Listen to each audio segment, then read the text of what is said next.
UTL solar solar लावणार आणि सबसिडीही मिळवून देणार। धनंजय मुंडेंच्या सातपुडा बंगल्यावर अवादा कंपनीकडे 3 कोटी रुपये मागितले गेले। त्यापैकी खंडणीच्या 2 कोटींची डील झाली। सुरेश धस यांचा खळबळजनक आरोप। फडणवीस शिंदे अजितदादांना हात जोडून पाया पडून विनंती। मंत्री धनंजय मुंडेंचा राजीनामा घ्या। भाजप आमदार सुरेश धस यांची आग्रही मागणी। महायुतीत दरी निर्माण झाल्यास सुरेश धस जबाबदार राहतील। मुख्यमंत्र्यांनी धस यांना आवर घालावा।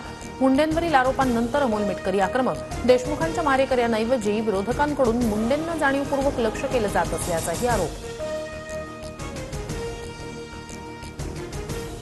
खंडणीखोरांना राजाश्रय मिळत असल्यानं राज्यात कुणी गुंतवणूक करणार नाही। सर्व उच्चपदस्थ लोकांनी राजीनामा द्यावा। बीड हत्या प्रकरणावरून काँग्रेस नेते पृथ्वीराज चव्हाण यांचा सत्ताधाऱ्यांवर निशाणा। चौकशी पूर्ण होऊ द्यावी। बीड हत्या प्रकरणाचा उपयोग राजकारणासाठी करू नये। धनंजय मुंडेंच्या राजीनाम्याच्या प्रश्नावर मुख्यमंत्री देवेंद्र फडणवीस यांची प्रतिक्रिया। भ्रष्टाचाराविरोधात आवाज उठवल्यानंच संतोष देशमुखांची हत्या। आका आजही मंत्रिमंडळात बसलेत। राऊतांचा धनंजय मुंडेंकडे रोख। बीड जिल्ह्यातील सर्व पोलीस खातं बरखास्त करण्याचीही मागणी।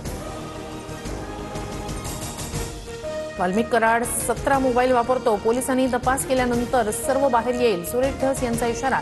तर बालू काकाचे 100 अकाउंट सापडलेत। प्रकरण ईडीकडे द्या। धस यांची मुख्यमंत्री फडणवीसांकडे मागणी। आरोपी वाल्मिक कराड ज्या गाडीतून शरण आला ती गाडी अद्याप जप्त नाही। गाडी मालकाची ही चौकशी नाही। खासदार बजरंग सोनवणेंकडून गाडी मालक शिवलिंग मोराळेवर निशाणा। सारे भिकारी शिर्डीत जमा झाल्यानं मोफत अन्नछत्र बंद करा। भाजपचे माजी खासदार सुजय विखे यांच्या वादग्रस्त वक्तव्यावरून साई भक्तांमध्ये संताप।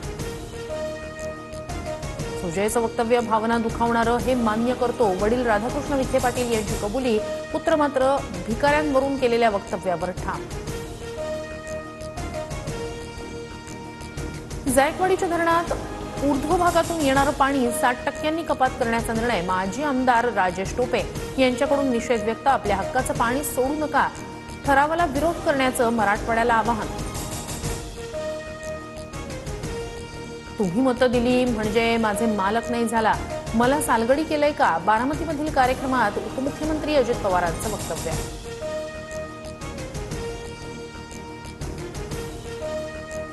मतदारांपेक्षा वेश्या बऱ्या। शिवसेना आमदार संजय गायकवाड यांची जीभ घसरली। मतदार 2000 विकले गेले। बुलढाण्यातील जयपूर गावात कमी मतदान झाल्यानं आमदार संजय गायकवाड यांना संताप।